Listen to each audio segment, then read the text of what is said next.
bonjour à tous. Donc aujourd'hui, on va présenter un système plus particulièrement qui nous permet de protéger les travailleurs contre les chutes de hauteur. Et avant de parler de ce système, on va rappeler quelques statistiques sur les chutes de hauteur. Donc les chutes de hauteur, ça représente des coûts d'à peu près 400 millions de dollars par an en moyenne sur la période 2010-2012, c'est-à-dire que c'est la deuxième cause d'accident en termes de coûts. Bon an, mal an, les chutes de hauteur représentent à peu près 20 à 25% des décès au travail. En 2014, on était plus proche des 25%, ce qui représentait la deuxième cause de décès au travail. Et en 2011, les chutes de hauteur étaient liées à 70% des arrêts de travaux sur les chantiers et également 58% des constats d'infraction. Donc c'est une problématique qui est encore présente aujourd'hui, les chutes de hauteur, même si on a une amélioration sur les dernières années. Un des moyens qu'on a pour protéger les travailleurs contre les chutes de hauteur, c'est d'utiliser un système qu'on appelle une corde d'assurance horizontale. Essentiellement, c'est le système qui est encadré en rouge à l'écran et qui est constitué d'un câble tendu horizontalement, généralement entre plusieurs petits potelets verticaux. Parfois, ça peut être tendu entre des ancrages rigides comme par exemple des poutres structurales ou des murs. Ce type de système a beaucoup d'avantages, notamment ce sont des systèmes qui sont économiques. On parle d'un coût de quelques centaines de dollars pour le système de corde d'assurance horizontale. Ça protège efficacement les travailleurs contre les chutes de hauteur si ça a été bien conçu au départ. C'est relativement facile à mettre en œuvre et on peut adapter ce type de système à différentes configurations de chantier.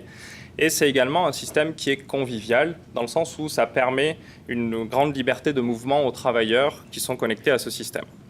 Donc on peut voir sur la photo d'illustration que les travailleurs sont équipés de harnais de sécurité et puis ils vont connecter leur longe qui est munie d'un absorbeur d'énergie au câble de secours horizontal et donc ça leur permet de se déplacer sur la surface de travail tout en étant protégés contre les chutes de hauteur.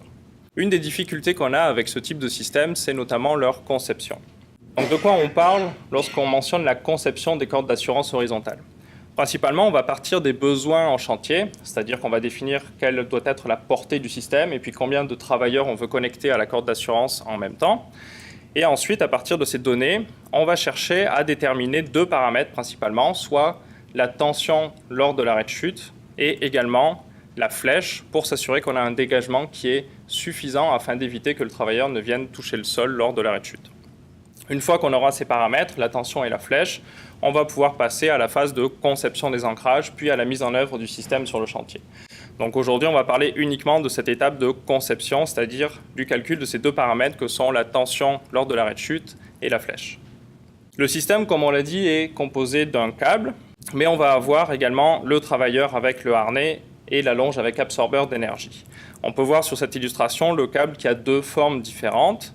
Donc la forme initiale, lorsque le travailleur se déplace sur la plateforme de travail, le câble va avoir une forme de courbe caténaire qu'on va approximer généralement avec une équation de parabole.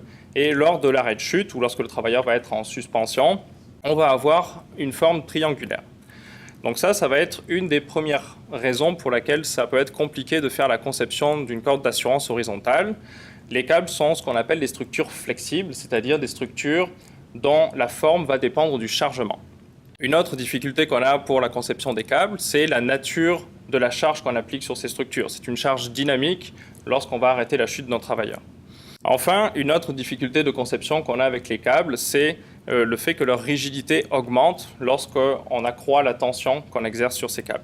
Donc à cause de ces difficultés de conception, on a proposé une méthode simplifiée pour faire la conception des câbles d'assurance horizontaux. Il y a plusieurs solutions théoriques qui existent, mais elles sont plus ou moins complexes à utiliser suivant qu'elles prennent en compte une charge dynamique ou l'augmentation de la rigidité du câble.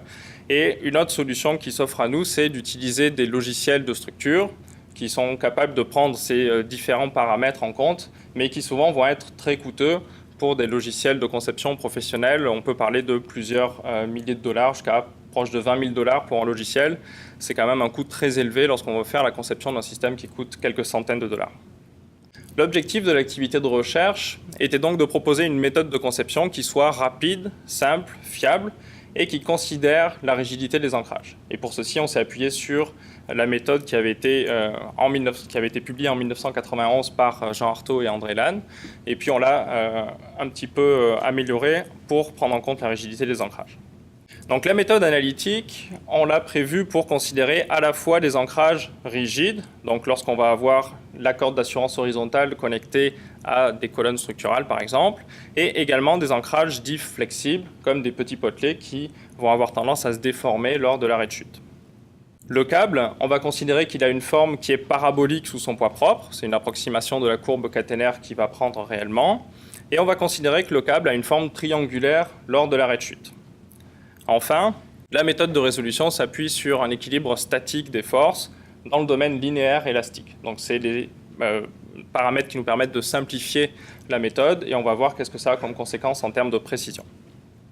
Ici, vous avez présenté à l'écran le diagramme de corps libre qui nous permet de faire l'équilibre des forces et également, pour chacun des paramètres, vous avez les équations correspondantes. Donc je ne vais pas rentrer dans le détail de chacune de ces équations.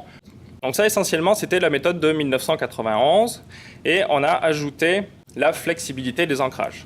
Concrètement, lorsqu'on a un arrêt de chute et qu'on exerce une tension dans le câble, l'ancrage va se déformer et ça va être le petit facteur EK encadré en rouge à l'écran qui va représenter cette déformation.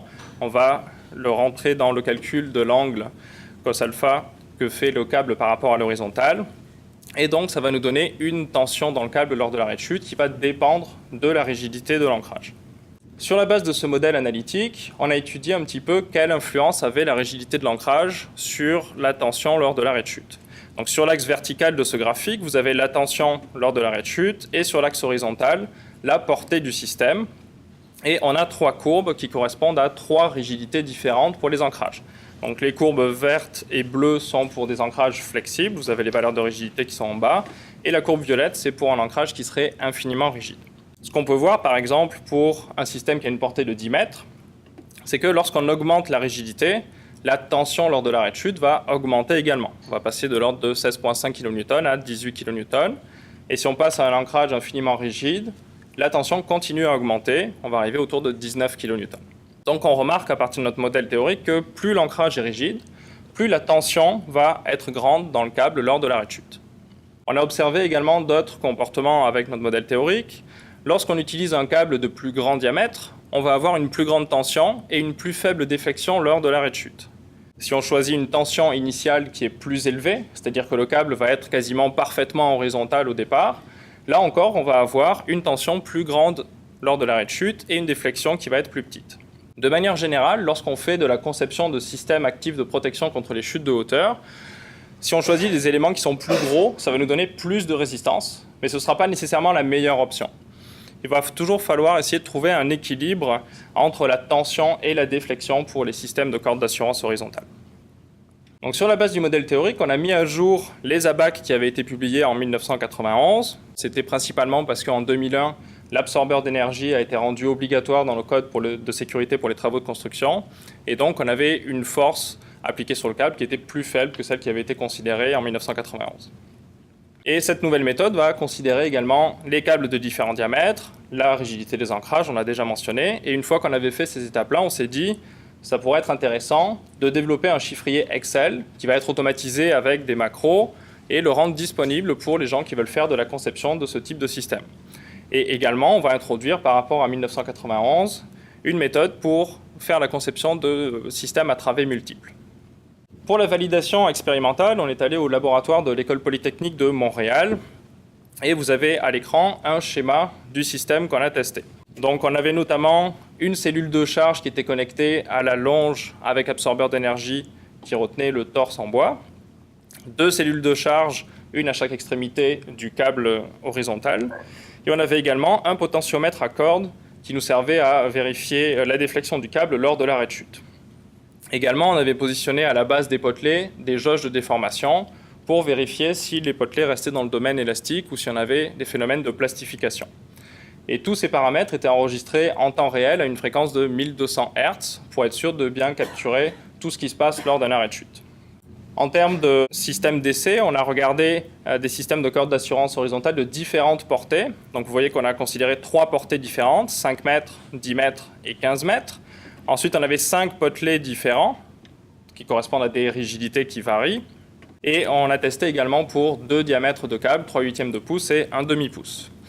Pour le câble de portée 5 mètres, on avait pris des tensions initiales différentes Et également, on peut mentionner qu'on avait des ancrages rigides et que les rigidités allaient de 1 à 12 pour les potelets flexibles. Ici, vous avez un schéma un petit peu plus réaliste du système et voici les deux photos que je peux vous présenter sur les essais qu'on a fait à l'École Polytechnique. Donc, c'est des essais qu'on voit relativement rarement dans la littérature, notamment parce qu'il faut des installations de grande dimension pour les réaliser. Lorsqu'on parle d'un système de 15 mètres de portée, ça commence déjà à être relativement long, mais il nous faut aussi une hauteur sous le toit qui soit assez importante. Le câble est ici à peu près à 7 mètres de hauteur. Donc, je vais présenter quelques vidéos d'essais. Donc, dans cette première vidéo, on va voir un essai de chute et la courbe qui se trace sur la partie droite, c'est la tension dans la longe avec l'absorbeur d'énergie.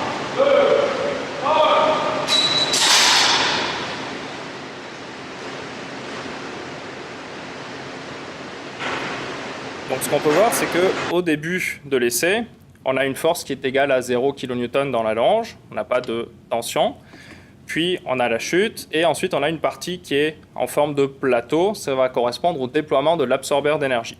Et on va avoir un pic ici pour la force qui va être autour de 3 kN. Et une fois la chute terminée, on va avoir un amortissement et le torse en bois de 100 kg va venir osciller autour d'une position d'équilibre qui correspond à une tension de 1 kN dans la longe, 1 kN, ce qui correspond au poids de 100 kg du torse. Toujours pour le même essai, on va regarder ce qui se passe pour la tension dans le câble.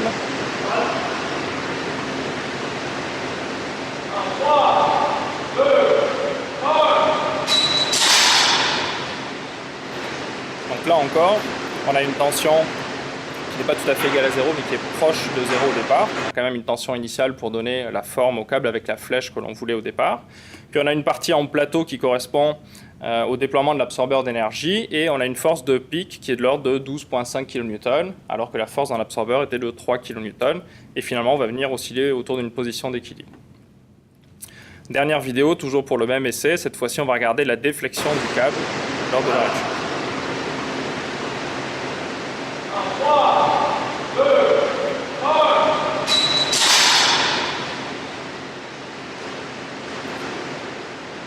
Donc là, on commence avec une flèche qui n'est pas égale à 0, qui est créée par le poids de la cellule de charge connectée à la longe sur le câble. Et comme d'habitude, on va avoir le plateau qui correspond à la phase de déploiement de l'absorbeur d'énergie. Et ensuite, on vient osciller autour d'une position d'équilibre une fois que le système s'amortit. Donc sur ce graphique, on présente un résumé des résultats expérimentaux. Donc sur l'axe horizontal, vous avez les différentes portées qu'on a observées. Donc à gauche, 5 mètres de portée, au centre 10 mètres de portée et à droite 15 mètres de portée. Sur l'axe vertical, vous avez en haut les résultats d'essai pour les ancrages les plus flexibles et en bas, tout en bas, les résultats d'essai pour les ancrages qui deviennent de plus en plus rigides jusqu'à l'ancrage rigide. Enfin, vous avez dans les cellules blanches les résultats pour les câbles de 3/8 de pouce et dans les cellules bleues les résultats pour les câbles de 1/2 pouce. Ce qu'on peut remarquer, comme on l'avait anticipé avec le modèle théorique, c'est que lorsqu'on passe d'un câble de 3/8 de pouce à 1/2 pouce, on a une augmentation de la tension dans le câble lors de l'arrêt de chute. Ce qu'on peut remarquer également, c'est que lorsqu'on a un ancrage qui est de plus en plus rigide, eh bien on va avoir une augmentation de la tension lors de l'arrêt de chute, que ce soit pour le câble de 3/8 de pouce ou de 1/2 pouce. Concernant la flèche, on peut remarquer aussi que la flèche a tendance à diminuer lorsqu'on utilise des ancrages qui sont plus rigides. Donc c'est toujours essayer de trouver cet équilibre entre la rigidité de l'ancrage et la tension qu'on veut avoir, ou si on veut prioriser le fait d'avoir une flèche la plus petite possible. Comment se comparent nos résultats expérimentaux par rapport au modèle théorique? Donc la méthode théorique qu'on a proposée, elle va être correcte pour faire une conception rapide et sécuritaire. On a des écarts qui varient entre moins 17 et plus 10%. La plupart du temps, on a tendance à légèrement surestimer la tension et la flèche qu'on avait obtenues par les essais en laboratoire. Donc ça va dans le sens de la sécurité. Donc ces écarts, c'est lorsqu'on utilise directement la force maximale qui a été mesurée au laboratoire dans la longe du travailleur. Dans un cas de conception, on utiliserait plutôt la force nominale, donc le 4 kN maximum pour un absorbeur de classe 4. Et donc là, on va avoir une marge de sécurité supplémentaire. Dans tous les cas, on va surestimer la tension et la flèche qu'on va avoir lors de l'arrêt de chute. Donc on a un modèle qui est plutôt conservateur. Et enfin, ce qu'on a pu observer, si vous avez regardé un petit peu les valeurs de tension qu'on avait lors des arrêts de chute, on tournait autour de 12-13 kN. Et dans le cas de systèmes de corde d'assurance horizontale avec une portée qui tourne autour de 10 mètres, si on veut connecter un seul travailleur à ce type de système, généralement, ce n'est pas absolument nécessaire de mettre un absorbeur d'énergie connecté à la corde d'assurance horizontale. Ce type de système a pour but de limiter la tension autour de 12 kN. Or, on voit qu'on est déjà autour de 12-13, mais par contre, ça va en plus rajouter un dégagement supplémentaire, ça va augmenter la flèche. Donc, ce type de système est intéressant lorsqu'on a plusieurs travailleurs ou pour les grandes portées, mais pas absolument nécessaire lorsqu'on a des portées de l'ordre de 10-12 mètres. Pour la validation avec le logiciel de structure, SAP 2000, vous avez ici quelques illustrations de notre modèle numérique. Donc vous avez le modèle avec le chargement puis les potelets qui sont représentés à chaque extrémité. Le modèle avec une déformation due à une charge statique. Donc vous pouvez voir qu'on retrouve la forme triangulaire qu'on avait qu'on avait choisie pour notre modèle analytique. Puis les potelets qui se déforment un petit peu sous l'effet de la tension dans le câble. Et en bas, vous voyez le modèle à travées multiples qu'on a utilisé pour valider notre modèle analytique. Sur ces deux graphiques, on compare les résultats qu'on a obtenus expérimentalement pour la flèche et la tension à ce qu'on a pu modéliser dans le logiciel. Donc en bleu, vous avez la courbe expérimentale. En rouge, c'est ce qu'on a dans le logiciel de structure. Et en vert, vous avez les valeurs maximales qu'on peut calculer avec le modèle analytique. Donc comme vous pouvez le voir, les résultats sont très proches entre le modèle expérimental et le modèle numérique. Et également avec les résultats en vert qu'on a obtenus avec notre modèle analytique. Donc la méthode implémentée dans le chiffrier Excel fonctionne bien. Les écarts avec le modèle numérique dans SAP 2000 sont pour une travée inférieure à 1% quand on parle de simulation statique. Et les écarts sont corrects pour des systèmes à multitravées. On parle d'écarts de l'ordre de moins 10 à plus 14%. Donc on est dans l'ordre d'erreur qui est tolérable pour ce type de système. Donc l'outil Excel va être suffisant pour faire un dimensionnement rapide et sécuritaire. Mais pour la valorisation, on s'est plutôt orienté vers le développement d'un outil web. Donc le passage des ABAC au chiffrier Excel, lorsqu'on a présenté ça à nos partenaires et principalement à des firmes qui font de la conception de systèmes de corde d'assurance horizontale, c'était vu comme quelque chose de très positif, plutôt que d'aller lire une ABAC, d'être capable de rentrer soi-même les valeurs précises du système qu'on veut concevoir. Donc ça facilitait pas mal le travail des concepteurs. Par contre, une des limitations de Excel, c'est que si on veut faire une mise à jour de l'outil, on ne va pas être capable de la diffuser efficacement aux gens qui utilisent. Donc c'est pour ça qu'on a souhaité s'affranchir d'Excel et de passer vers un outil web. L'outil web qui a un autre avantage en plus, c'est qu'il va être disponible aussi bien sur des ordinateurs que sur des téléphones cellulaires. Donc on a consulté plusieurs utilisateurs pour connaître l'intérêt pour ce type d'outils de conception. On a rencontré 2 firmes d'ingénieurs qui font régulièrement de la conception de systèmes de corde d'assurance horizontale et on a eu un retour très positif. L'outil a été mis en ligne en mai 2016 et début septembre, on avait de l'ordre de 6800 sessions qui ont été ouvertes. Donc une session, ça correspond à un utilisateur qui s'est connecté, puis il peut potentiellement avoir fait plusieurs calculs successifs. C'est juste qu'à chaque fois qu'on se connecte, ça correspond à une session. Et je vais vous présenter en quelques minutes l'outil tel qu'il est disponible sur le site web de l'IRSST. Donc voici la page d'accueil de l'outil de calcul. Donc sur la page de présentation, on rappelle à qui est destiné l'outil, donc principalement aux ingénieurs qui font de la conception de systèmes de corde d'assurance horizontale. Également, ça peut s'adresser à des responsables SST qui ont des connaissances en protection contre les chutes de hauteur et qui voudraient vérifier très rapidement que le système paraît être dans les clous, mais bien entendu, ça ne vaut jamais un avis d'ingénieur. Donc si on démarre un calcul de système de corde d'assurance horizontale, on va commencer par rentrer la longueur de travée. Donc supposons qu'on choisisse un câble qui a une portée de 10 mètres. La force d'arrêt maximale, c'est-à-dire la force qui va s'exercer dans la longe du travailleur, si on prend les anciens absorbeurs d'énergie de classe E4, ça va être un maximum de 4 kN.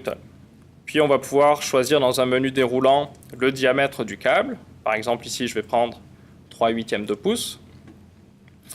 Et vous voyez qu'on a les paramètres des propriétés mécaniques du câble qui s'affichent en dessous.